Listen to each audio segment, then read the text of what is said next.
जानते हैं? राहुल गांधी के दिमाग में भूसा है कि क्या है, कहाँ से पढ़ा है?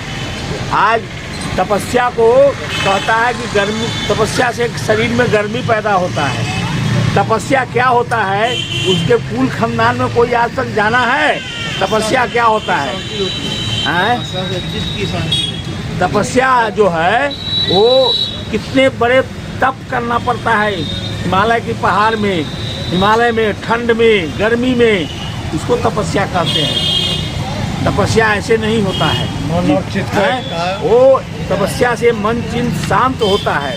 राहुल गांधी को यह पता ही नहीं है, वो कहाँ पढ़े हैं राहुल गांधी बताएं, क्या डिग्री है? क्योंकि इसलिए कि अभी तक तो वो जीवन भर इस्लाम धर्म के पीछे रहे, इस्लाम धर्म अपनाए, इस्लाम धर्म के लिए अपना सब कुछ किया, लेकिन हिंदू धर्म के तपस्या का अर्थ वो क्या जानता है? इससे बड़ी विडंबना क्या हो सकती है? वो और जितने बड़े हिंदू के खिलाफ, हिंदुइज्म के खिलाफ है, जिस सावरकर ने 2-2 बार जेल की यातना से और अंडमान में कोल्हू में पेड़ा गया, उस आदमी की तपस्या वो किया है जिससे आज देश आज़ाद हुआ। सावरकर बनने में 100 पीढ़ी की, करोड़ों पीढ़ी लग जाएगा, लेकिन राहुल गांधी नहीं होगा। क्या बोल सकता है राहुल? कभी भी। इसलिए सावरकर पर जो राहुल गांधी का कहना है वो बिल्कुल मूर्खता है, ज्ञान का अभाव है। और राहुल गांधी तो कह रहे थे कि जैसे हमारा राज हो जाएगा तो हम जो है जितने भी जैसे कैदी जो है बंद है वो सबको छोड़ देंगे। तो छोड़ा है ना। अब उनको जीवन में ये सपना है कि कभी उनका राज भी आने वाला है।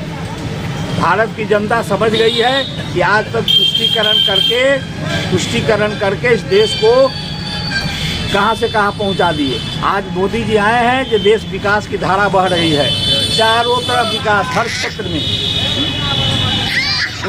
उनके परदादा, उनके दादा नेहरू जी से लेकर आज तक इस भारत को लूटा है, कुछ दिया नहीं है।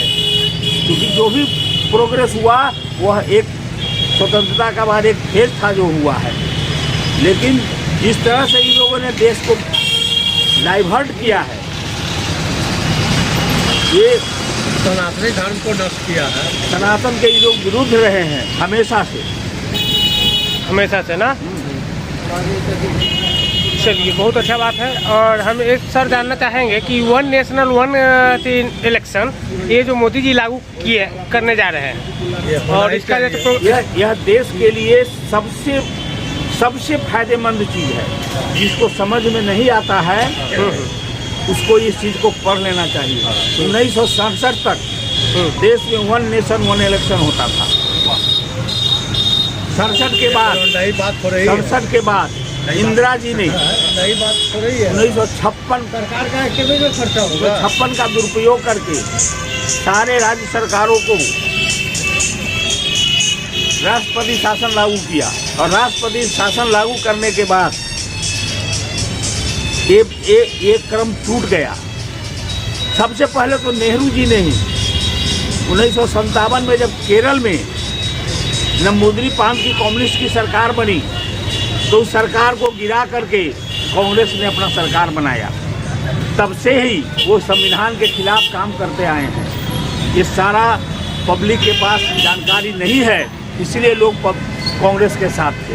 और शुरू से ही नेहरू, चाचा नेहरू, किस चालाकी से चाचा नेहरू के नाम पढ़ाया गया? चाचा नेहरू ही थे जो इस देश को लिए। सबसे बड़ी बात यह है कि चाचा नेहरू अपने आप को लोगों के बीच रखे। बाबर को पढ़ाया, हुमायूं को पढ़ाया, अकबर को पलासी का युद्ध पढ़ाया, फलना किया। सिर्फ पूरे दिल्ली में, पटना में मौजूद औरंगजेब पर ये नाम रखा। ये देश के सनातन को कैसे ठुकराया है कांग्रेस ने, ये जनता को जानना चाहिए। और ये सारे चीज पब्लिक डोमेन में आना चाहिए। ठीक, बिल्कुल सही बात है। सर, अपना परिचय बताइए। आपने बहुत अच्छा जो है देश के लिए लोगों को जनहित के बात कहे हैं, इसलिए आपकी परिचय जरूरी है।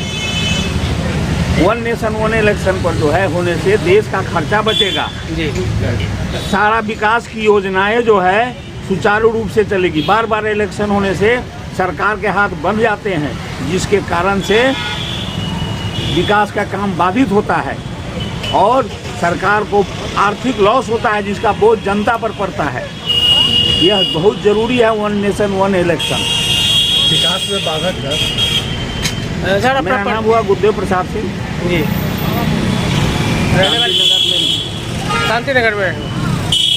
चलिए धन्यवाद। जज्बा अगर आप रखते हैं सच कहने की हिम्मत, तो पृथ्वी न्यूज आपको दे रहा है एक सुनहरा अवसर, जहां आप पत्रकार बनकर समाज में हो रही बुराइयों के खिलाफ अपनी आवाज बुलंद कर सकते हैं, अपने देश प्रेम को देश की सेवा का रूप दे सकते हैं। तो उसके लिए जुड़िए पृथ्वी न्यूज चैनल के साथ। अधिक जानकारी के लिए दिए गए नंबर पर संपर्क करें 7033179142 पर।